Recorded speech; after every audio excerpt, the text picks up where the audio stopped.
Yo, I'm Andres Carrillo, and I'm here with the youngest in the yacht club. Go follow me on Acarri4L on Instagram. Let's get it. With the money and fame, we go to the city and we don't be tucking our chain. Woke up in paradise and we live in the drain. Youngest in the Yacht Club. I am Vince Serrano. Man, we got a special guest today. He's an artist, an entrepreneur, and a good friend of mine. We got Andres Carrillo. What's up, my dude? What's happening? I'm good, man. Thank you for coming on the show, bro. Doing all right, man. Blessed to be here. Absolutely, man. Absolutely. We always start off Youngest in the Yacht Club with this one simple question. Who is Andres Carrillo? Who is Andres Carrillo? Andres Carrillo is a leader. He's a visionary. He's a good friend, a brother. He's just a great overall person that has flaws, but is just trying to do the best that he can with what he has. That's real, dog. That's real, because a lot of people, they don't actually get that. They think that, you know, they try to big themselves up sometimes, man. And I think the flaws are what makes the perfect picture. You know what I'm saying? Oh, 100%. Right? Yeah.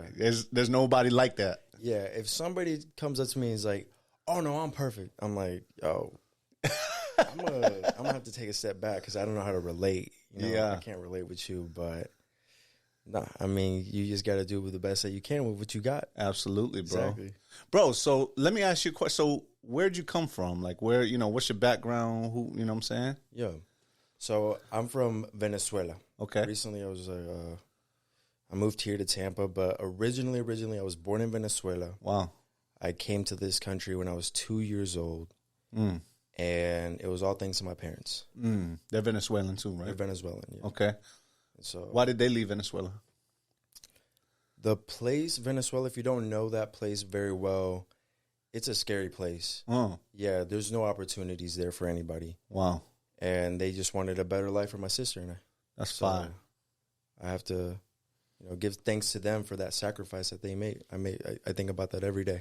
That's awesome. Did you come to Tampa or did you go someplace else first? No, so I came to South Carolina. I was in the middle of bumblefuck nowhere. Yeah. And What part of South Carolina? Greenville. Greenville, South Shout out Carolina. to the 864. You know what I'm Hey, saying? yeah. I've been to South Carolina. Actually, I did solar out there, man. I was in Greenville. I was in Myrtle Beach, but I was really in Hilton Head, like Bluffton. Yo, no, solar there is big. Yeah. guy. Yeah. Big. Like if you're good at promoting your shit, Yeah. doing sales, Yeah. like We killed it out there. oh yeah. Myrtle Beach was kind of weird, though. Myrtle Beach, when I was out there, was kind of weird in South Carolina because I thought it was like chill, and it turns out there's mad home invasions out there. No, yeah. Let's just say we don't call it Myrtle Beach. We call it Dirty Myrtle. over Dirty there. Myrtle. Dirty Myrtle. How long were you out in South Carolina? So I was there from little baby up until 22 years old. Oh, wow. Yeah, and then I moved down here to Florida. That's cool. I always knew I wanted to come down here. That's awesome. So you were basically raised in South Carolina. For the most part, yeah. That's fire, bro. Yeah, so I was raised there, and I really liked the. Did you go to high school out there? I really liked that place. It was like, I know I say that it was like in the middle of nowhere and all that, but like, most of my friends were there. That's awesome. That's where I really fell in love with art. That's where I really fell in love with, like, I have like most of my relationships there. That's fire, bro. Yeah. Did you go to college out there too? I did. Where'd you go? University of South Carolina. Go Gamecocks. Yay!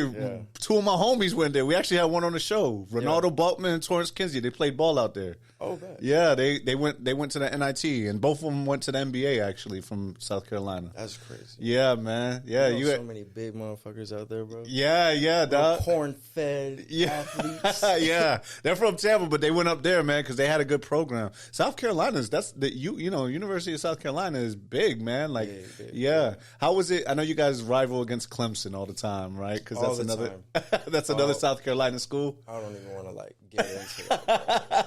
Oh my god. How was it growing up being Latino from Venezuela and going to South Carolina? Was there like a culture shock? Did you see like a difference in the people, or how did you keep your culture? That's a great question. I have to think about that. How did I keep my culture? Obviously, your parents had to. Yeah, no, it was definitely my parents. I think that, man, because there's so many people that just lose their Spanish. Yeah, legit. You know what I'm saying? They lose their Spanish, and they always tell me, like, I wish I never lost my Spanish. Yeah. I can't say it was all up to me. It really wasn't. I think it was one of those things where, I have to give thanks to my parents, my family, my friends, and, at school I speak English, but at home I only spoke Spanish. Wow. And that helped. It helped big time. Yeah. It helped big time because, I use that to nowadays, too. When I'm selling my art, I have two demographics. That you could reach Latinos and, the Americans, and then the hybrid, those English-speaking, Spanish-speaking as well. I can reach out to multiple people. Right. Like me. Like, I was born in the States. Yeah. You know what I'm saying? And, like, I didn't learn Spanish until I was 14. I would say that I didn't really understand Latino culture like that. Mm-hmm. Or maybe I was ignorant to Latino culture, maybe, right? Until I was like 14. So you seeing that, later on we fall in love with it. And it's like, oh man, you definitely get more people, right? Because I know the people who don't speak Spanish sometimes feel alienated, you know? That's a big thing. It's tough, right? Yeah, there's a lot of, like, in high school, South Carolina wasn't racist, but there was a lot of, like, that tribalism. And so if you were Hispanic, they had this thing called ESOL. Yeah, English as a second language, yeah. Yes, bro. And I was like, how am I an ESOL? Hold on, check this out. How am I an ESOL when I'm in English 3 honors in 5th grade? You know what I'm saying? Wow, like, yeah. I'm like, this doesn't make sense. Like, my English is perfect. It's you don't even have an accent. Yeah. But yeah, they're like, no, you need to, follow the standards. You got to do this and that. And I didn't get out of ESOL until freshman year in high school. Yeah, man, it's crazy. It was wild. You see a lot of like you said, it's not racism, but you see a lot of systematic tribalism. Yeah, like you got the clique, you got that clique, you got this clique. Yeah, yo tenía mi grupito. You know what I'm saying? But interestingly enough, I didn't have a grupito. You could be with everybody. I was with everybody. Right. I like being friends with everybody. The football kids, the white boys, the weird little Yu-Gi-Oh playing dudes. Yeah. The emo kids. Like, I was friends with everybody because I just wanted to see what's up. Yeah, you know how to relate. I wanted to see what Earth is about. I want to see what, like, this little ecosystem's about, and I can learn from each and every person that I met. That's fine. Yeah. How was college for you going out there? Like, you know what I'm saying? Now, I wilded out. Yeah? Vince, I wilded out, bro. Let's just say no, that's dope. So what happened? Like, how'd it go? Okay. So that's crazy because, senior year in high school, I didn't know if I was going to get a scholarship. As a matter of fact, I was looking at the tech school. In my art classes, my teacher was telling me, like, yo, you should go to SCAD, the School of Arts and Design in Savannah. In Savannah, yeah. Yeah. She was telling me about that because she noticed that I've been already building my portfolio in my art since a young age. And it really gravitated towards me. But at the same time, my parents were telling me, like, yo, you need to do something stable. You need to do something that's going to continue making you income, this and that. They didn't believe in art. Okay. One day, I get home, and I open the mailbox, and I get a letter from USC. And it's a congratulations, Andres Carrillo. You've been selected to be a part of the BAM Scholarship Program, the Business at More program at USC. What? You'll be selected to be a part of this entrepreneur 1 week long event where by the end of it, if you are selected and like deemed eligible, you get a $50,000 scholarship. I was like, is this a joke? Is this a scam? Is this real? I called up my cousin, Andrea, and I was like, hey, dude, did you get this too? And she's like, I don't know what you're talking about. I hit up my boy. He was like, no, I don't know what you're talking about. I went into the school to research it. I didn't know, but there was a phone number, and I called. The lady Cynthia that was on the phone, I still remember to this day, she told me, yes, you've been elected. Like, your grades were good. Like, I was a good student. Like, I was top of my class. Like, I was not messing around. Right. I was thinking about my future for sure. So that's number one. But Cynthia told me, yes, you've been selected. Would you like to be a part of it? And I was like, 100%. Wow. I can't miss opportunities. Yeah. Don't ever miss an opportunity. That's fine. So I did it. And I did this little, like, startup idea at Darla Moore. which, by the way, is a beautiful school. Have you seen it? No. It's like state of the art. And I did my thing. I remember like my team, we did this like Fabletics startup idea where like, oh, college kids can start wearing this new apparel. Like it was all prototypes and, forecasting financials and this and that. Aye. I was the one in charge of the graphic and design. And then they also put me on some like numbers and shit. And I was like, it was really cool. But I got that $50,000 scholarship. That's my start at USC. I was like, let's go. Let's go, man. Yo, I'll take all the money, especially to go, further your education. And, bro, I like the fact that you didn't dumb down the fact that you were top of the class, because it's important to know, man, like, yo, if you could do it, go do it. Why not? You know what I'm saying? Never be ashamed of you really getting after it and you being smart, because that's huge, man. So you get the scholarship, right? Now you go, so now it's like, yo, I'm going to USC. Yeah. All right, so you told me you wild out, so what happened? Okay, so let's just say first day, and this was not even first day of class, this was first day of orientation type shit. I'm with all the boys and the girls. We're all at the Patterson Hall, which is one of the dorms inside of the school. You just getting acquainted. We're all getting acquainted. I see this homegirl from back home, you know what I'm saying? I see her, I'm like, oh, shit, what you doing here? I'm not going to say any names. Right. But so anyway, so she was like, oh, my God, you made it like this and that. And so we started chilling, vibing, And then later that night, she sends me a text saying, like, hey, me and the girls, we're going to have a little party in our dorm. Would you like to come through? I'm like, but let's go. Let's go. So I'm, I pull up. It's her and her homegirls. They're all like, doing their thing, vibing. They're drinking underage. Don't do that. But what else? Yeah. And so I'm there, and we're just like having a good time. She's feeling me. You know what I'm saying? She's feeling me. Right. And then I hear a knock on the door like 10 minutes later. And I'm like, are we expecting any more guests? And then this one girl on the top of the bunk bed, she was like, oh, yeah, we're expecting Billy. Like, he's like, definitely come in, like, all right. And I'm like, okay, yeah, bet, Billy. And so my dumbass didn't look through the peephole. I open the door, and it's one of the RMs, one of like the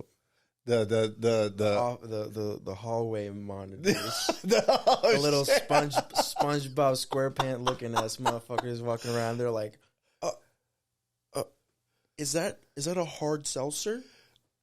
Sir, you're gonna have to get that confiscated. Boom. Takes it off, peeps the little vodka bottle. Boom. You guys are all getting reported. Done. Wow. My heart sank because my first day for orientation, my guy. God. Like not even first day. I was like, I lost my scholarship. I lost everything. You did? No, I was thinking in my head. Listen. Hold up. No, this is not a tragedy. This is not a tragedy, Boy, like, come on now. I was like, damn, it just started. No, I was just getting started, so I was like, oh my God, I lost everything. Like, I can't believe it. Like, Jesus, why did I do this? Like, yo, she's not even that bad. Like, what's going on? And then he tells me, I told the guys, like, look, I can't do this. Like, I'm the first in my generation to go to college. I need to. Like, it's like, listen, what's going to happen to you is you're going to get a fine. You're going to have to go to alcohol rehabilitation class. And I'm like, you talking to me like I'm some sort of addict, bro. Like it's not like that at all. You know what I'm saying? Like, I'm plain simply just having a good time. Like, you're acting like, I was telling him, like, if you were in my shoes, you wouldn't do the same thing. And he's like, I can't say that at this point in time. And I'm like, bro, you what? Get out of here, right? So I had this, like, $500 fine, and I had to go to class during the first day of school. But thank God I didn't lose my scholarship. I didn't lose anything. My dad was disappointed, but I told him that, like, everything's going to be okay. And he was like, all right, bet. So, yeah, that was my first day. And that was just the beginning of a long journey at the school. Like, yeah, it was a lot of parties, fraternities. I was part of a fraternity. Yeah? Yeah, it was. What fraternity were you a part of? Phi Alpha Alpha. Okay. Yeah. What is that exactly? It's a Latino fraternity. Okay. Yeah, so it wasn't, what would you call it? One of those, it was a multicultural Greek fraternity. Okay. And I joined it because, I like to be part, when you're away from home, and you really do appreciate your culture, you want to be assimilated with people that are around you. You know, it is what it is. Like, you know, like it's okay. You want to continue pursuing in that Spanish and you're bilingual, and just being a diverse person because everybody's different. But yeah, I wanted to really hone in on that and culture that. So I joined Fiota Alpha, and it was great. You know, it was a good balance of partying, professionalism. You know, we got to go to trips to Miami. Brotherhood type stuff. Mm-hmm. Yo, you need help in finance, like Andres can help you. You need help in art, like Andres can help you. You need help in music, my boy Michael can help you. You know what I'm saying? So it was just great. That's awesome. It was super great. I loved being a part of it. Low drama. Fire. Low drama, like that was the best part. And so no crazy hazing. No crazy hazing. Not like them white boys, bro. Not like them white boys. Yeah, that's you know, because they be tying people up to the goalpost or whatever. Yeah, put that hot sauce on motherfuckers' balls and shit. No Diddy. Not that. No Diddy. No Diddy. Yo, so you graduated from South Carolina? I did. How was that? How was that feeling? Like you graduated from high school. You came from a different country. Graduated from high school. Got a scholarship. Yep. Now you graduated from South Carolina. Parents got to be super proud. What did you graduate with? I graduated with a bachelor's degree in business management and a major in finance with a minor in graphic design. And so, what made you want to choose finance? Finance. So, okay, one of the requirements to accept the business scholarship was you had to major within a business major. And so Darla-Moore is very well known for their international business program. At first, I wanted to do international business because they're the number one in the country for it. However, when I started to realize that it would require me to travel abroad multiple times a year, and that it also consisted of even more credits that might have prolonged my graduation date, I decided that I just wanted to focus on one thing. And in high school, I loved trading. I was always researching stocks. Like I was the first in my family to open up. There was this app. It was called Stash, and you get to like invest in, you know, just small little micro stocks, kind of like Robinhood. And I love doing them, man. Like a lot of people, they like to spend their money, but I like to save it and invest it. That's fine. Ever since I was a little kid. That's dope. Yeah, like Youngest in the Yacht Club, bro. That's what we talking about, dog. All day. I was always investing. Like I remember my first job.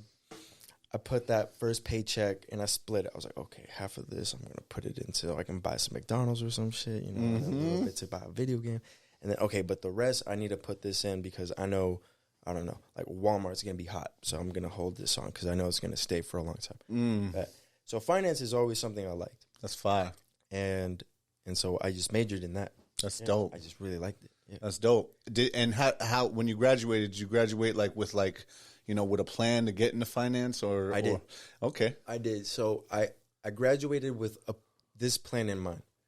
I knew that I had a passion, and my passion was art. But I also knew that artists aren't savvy in business. Yeah, they be broke. Yeah. We talked about that off camera. Off stage, we were talking about how like a lot of artists, they just don't have those business acumen. They don't have that professionalism to their work, you know. And it's like really you don't even need a degree for it, but I like to go above and beyond. But at the end of the day, if you want to be professional, just go show up to events on time, be prompt, make sure that you're being proactive, detail orientated. Like these things, they speak volumes. And if you're an artist and you acquire that, then you're the top of the top, creme of the creme. But yeah, so I did finance because I really wanted those skill sets. And with my artistry, I just thought it made the perfect blend, something that a lot of people just don't see. Yeah, 1,000%. You're putting it together, bro. Like you're putting the actual art, and then there's art business. And being able to put both of those, those are two separate things, right? They are very separate, but they're alike in many ways. Right. Well, I mean, art is just the art portion. That's the creativity part. Yeah. But then the business behind it is another set. And you being able to hold that down is important. Very important. Because, I mean, other artists that aren't that savvy have to get managers, accountants. They have to pay these people to do it. And a lot of times they don't even know what they're doing. It's very true. You know, so it's dope to see that, man. So so then you graduate. What made you want to come down to Tampa? So this is where my artistry really took me captive. I don't want to say I was tired of South Carolina, but I was tired. So I was just tired of just being there, and I knew there was a lot more to me. Florida always caught my attention. When I was a kid, my parents used to take me here to the beaches, Clearwater, Daytona, Miami. We'd always come here for summer. And I was blessed with another opportunity. After I graduated, you know, let's not speak on like COVID, nothing like that, because this was post-COVID. We're on the next stages. We're in the brightest parts of our lives right now. I got a message through one of my social medias from a recruiter at one of the Big Four. And the Big Four, most people aren't aware of this. They don't know what this is. But in the business world, these are very powerful entities in the world. This consists of KPMG, Deloitte, EY, and PwC. These are top accounting firms in the world. I mean, I'm talking $50 billion in revenue just last year. I'm talking these guys work in the government sector, the public sector, the private sector, the financial capital markets. They're in everything. And, accountants, their main role is in numbers and making sure everything is looking right. I was called in, thanks to my resume. It's like, hey, we're looking for a minority auditor to be a part of our team. And what a lot of people don't know, maybe like viewers listening, is a lot of these corporations are looking for minorities to join their firm because they have to meet a quota. And they have to meet this diversity, equity, and inclusion quota. And like, there's mixed opinions on it, but it is what it is. It's what they're doing. It's their prerogative. They reached out to me. They were like, you're a perfect candidate for this role. We would like for you to apply. I was like, I really don't want to be an accountant. I don't want to do auditing at all, but fuck it. Let me see what it's about.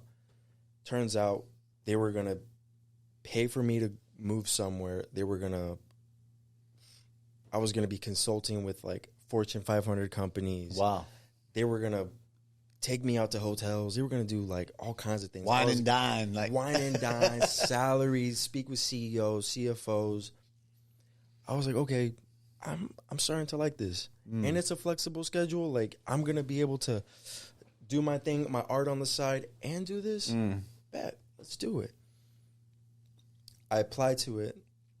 They asked me where I wanted to relocate because they didn't have an office in South Carolina. And I thought Tampa was the best place that wasn't too far and it wasn't too close. And I decided on Tampa. So that's why I came to Tampa. That's fire, dog. Yeah. I mean, for opportunity. It was a big opportunity. And when I came to Tampa, I found out that it's blowing up. Like, people are just moving here. Yeah.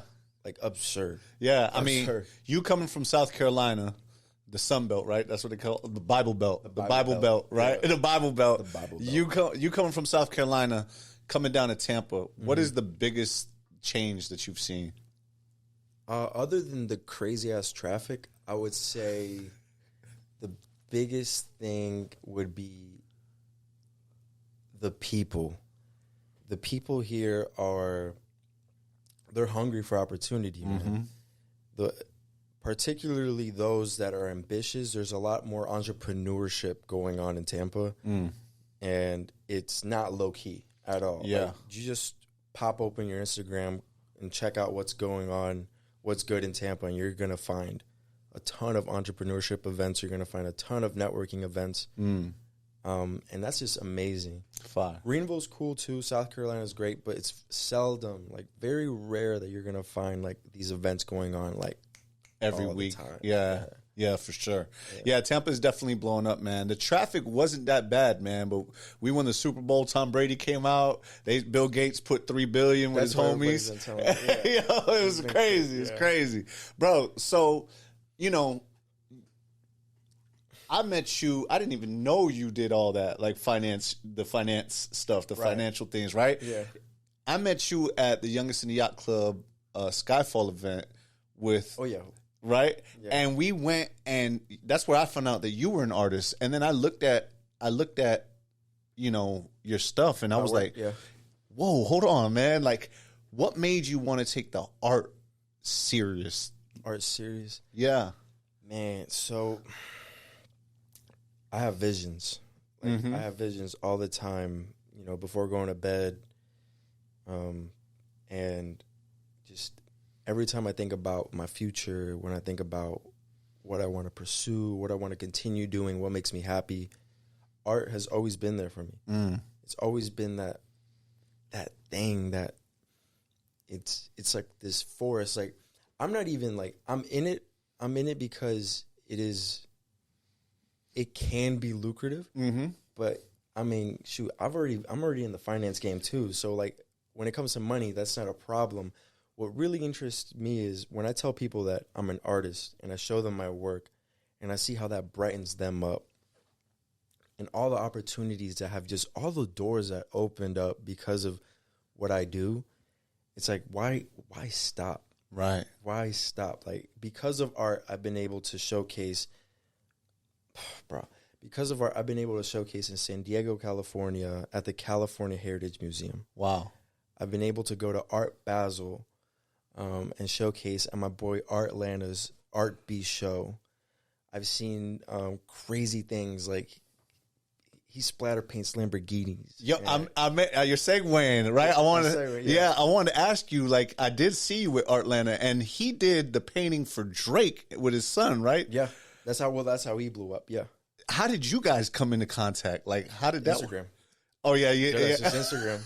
Yeah, I'm not even joking. We just like DM'd each other, and he's like, "Bet, let's collab," and I'm like, "Let's do it." So you got work with him? Oh yeah, I got one piece with him. It's a big old piece, and it's called The American Dream. It's a robot that I painted. It's an android. You know, just because right now with the whole climate, I'm very business savvy, so I know where AI is going. Right. And I realized, like, oh, I can do something this with artwork. Let me do this and that. And then he did his final touches. He splattered on it, did his own Art Landa thing. And so we got that piece together. Fire. And he's got it, in Miami. That's fire, bro. The fact that you're like already in there with the top guys in the industry is amazing, dog. Well, so the thing about Art Landa is, like, he doesn't consider himself to be a part of the industry per se. Like, you're not going to catch him going to no art galleries or, you know, the Guggenheim. That's not him. He did his own way. And that's what I admired about him. He did his own path. He did his own social media thing. He didn't take no for an answer. And so I saw that, and it was akin to where I came from, which was, you know, Venezuela, coming here, starting our own path, and that entrepreneurship spirit, man. Like, that's fire. That was... So y'all clicked up, and then your art is taking you into different avenues, man. Yeah, that's fire, dog. Yeah. So my question to you is, what's next for Andres Carrillo, man? What's next? Is this a perfect time to talk about my giveaway? Yeah, let's do. Okay.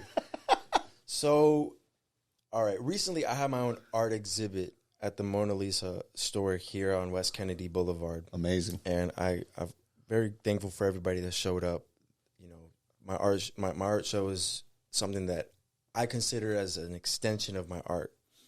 But so what's next is I want to go more into pop art. I want to go more into hip hop, modern art, reggaeton, Latino music, and try to like fuse all of what's within me together to make great things. So I have these black Air Force Supremes that I custom made. Oh snap! I got these, Vince. Like, I got these, and they don't fit me. I'm a size 11. Okay. And these are a size 8. But you know, the size don't even matter. It's by Andres Carrillo, man. Andres Carrillo. Yeah. So they're fire and they're drippy. They're fire and they're drippy. So you got them here? I got them here. Let's see them. Let's see it, bro. Let's show them. All right. So Andre is going to show us what he got. It's crazy. Oh, I got to see one of those. Oh, these are. So I think you got the drippy ones. Oh, these are crazy. You designed these? I designed those. Bro, these are fresh. Yo, these are collector's pieces too. They're the Supreme joints. Oh yeah. Bro, that's and nobody can tell me shit, man, because these are real as fuck. I got the receipt in here and everything. I know the dude that I know the story that, like where these they gave them to me. So. Oh, that's fire. So what are you doing with them? What's the catch? What we got to do? All right, so these are a giveaway. What you got to do, and listen closely. What you got to do is you got to go follow Acarri4L, my Instagram. You got to go follow Vince's Youngest in the Yacht Club, his Instagram for his podcast. You got to go follow. You got to make sure that this video, you got to like it, share it, and comment. Okay? Fine. Very simple. Like, you know, what y'all already been doing, keep doing it. Okay. Go follow my Instagram. Go follow Vince's Youngest in the Yacht Club. Comment, like, share this video. And then you may be the lucky winner of these $1,000 black Air Force One Supreme custom made by Andres Carrillo. Bro, and these things are literally flamed, dripped out. They are crazy, man. Bro, Andres Carrillo, special piece, special giveaway. Make sure y'all do it. Follow Youngest in the Yacht Club. Follow Andres Carrillo. You can follow me on Acarri4L. ACARRI 4L for life. 4L. And then comment, and that could give you a chance to win those Supreme Air Force One, Andres Carrillo, one of ones, man. So there's not another pair out there, right? No, man, what? That's crazy. No way. That's dope. Man, Youngest in the Yacht Club, man, people see, you know, they see the art. They see you out there doing your thing, bro. They see you with Artlanta. They see you, you know, going to these events and having your showcase and your exhibits. But they don't see the work that you put in. They don't see the waves that you have to, you know what I'm saying, you have to go through. What is one piece of advice that you would give to an up-and-coming artist that wants to get their work seen? Let's see. One piece of advice I would say what Pop Smoke said. And he says, like, don't quit. Don't stop. Because you have the vision. It's like, don't you know, like, you have the vision. Nobody knows except you, bro. So, you know. No matter what. No matter what. Like, you're the one that has the vision. And at the end of the day, I mean, it's got to be you who's got to believe in you. That's fine. And maybe that resonates with somebody. And it might be like, oh, I've heard that before. But, like, if you're hearing it again, it's because it's true. Mm-hmm. You know, so. That's fire, bro. And that's big, man, because a lot of people stop right when they're about to make it. You know what I'm saying? They stop. So, yeah, I've noticed that many times, like, with these kinds of things is that usually it's slow at first, but then you hit something big, and then it happens all at once. Mm-hmm. You know what I'm saying? So you got to just keep going at it. That's fire, bro. Keep going at it. Bro, we talk about Youngest in the Yacht Club, right? And we talk about making major moves. And I know this is Youngest in the Yacht Club, but how old are you? Yeah. I'm 24. You're 24 years old. Yeah. And recently, dog, you just acquired a property, dog. Yes.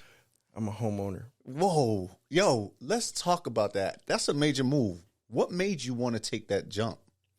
You know, just business moves. Yeah. I stand on my business. I really wanted a house. It was about time I get a house. I didn't like paying for an apartment, and I was like, well, yeah, let's just do it. So that's fire, bro. Yeah. Yeah, man. You ended up using my wife, Jenny, your homegirl, Jenny, which is awesome. Matter of fact, she was the first person I thought about because when we met at the Skyfall event, she told me she's a real estate agent. Yeah. And I was like, oh, snap. Like, and her last name was Serrano. Yeah. So I was like, oh, snap. Okay, bet. Let's see what's, like, if this can happen. Like, if she can help me find a home. And we got this beautiful home in Ybor City. Fire. And, man, she's great, bro. Thanks, man. You did. I love hearing that, dog. Yeah, man. Like, yeah. She's great. She knows her shit, bro. Like, thank you. She knows Tampa very well. She was very professional. She fights for you. Like, honestly, like she's really cool. But I love this it. house, this house though, like I'm in love. What you about to do with it, man? Because you talked about it. You talked about like not just making it, just a living space, but kind of like a showcase, right? Yeah. So it's, as an artist living in this beautiful house, like I have to make this my networking space as well. Like, I invite all people, all art collectors to come to my place, check out my work. I have it all up on my walls. Amazing. As a matter of fact, soon I'm going to, start posting a lot more of my work on these walls at my house. I'm going to have networking events going on, you know what I'm saying? I'm going to have people coming through. We can start collaborating. That's fire. Yeah, it's just going to be a great place, good vibes. And Ybor City is an amazing place. Like, it's popping off. Yeah, it's growing too, bro. It's amazing, dog. Yeah. That's dope, man. Congratulations on that, too, man, because you don't see a lot of people your age making those kind of moves. And I think I told you backstage as well, is like, that was one thing that I wish I would have done earlier, was get into that as well, into the property game. But you know your shit, so that's why, like you said, you stand on business, dog. Right. That's right. Bro, Andres, man, where can people find you? Where can people look at your work? Where can people, purchase pieces from you? How can they reach you? I'm glad you asked. Yes. So you can find me on my website. Okay. www.acari.com. ACA. So, hold on. When I say ri, I know a lot of people can't do the r, but it is what it is. Right. But that's double R. Okay. So ACARRI.XYZ. So okay. Acari.xyz. You can follow me on Instagram at Acari4L. So the number 4L. And yeah, you can find me there. Also, you can find me just chilling, walking through Tampa. You know what I'm saying? Yeah. That could be a possibility. You can find me just going to the downtown Tampa Art Museum. I like going there a lot. That's amazing. And you might catch me on a yacht. You know what I'm saying? You might catch me on a yacht sometimes. love that. I was just recently at my boy James West. He's got this you ever heard of Beer Can Island? I have, of course, yeah. So didn't they sell that? I think so. I don't know, but they had this private island event, and I went with my boy, and we pulled up in jet skis, and that shit was so much fun. It was so much fun. Yeah, of course, man. I'm from Tampa. I know Beer Can Island for sure.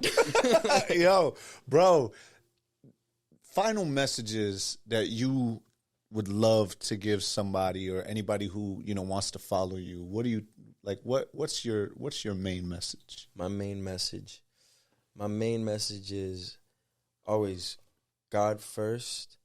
Make sure that you're doing what you love, and all good things take sacrifice. And so if we had to culminate that all in one is, just do it, man. Do it for love, man.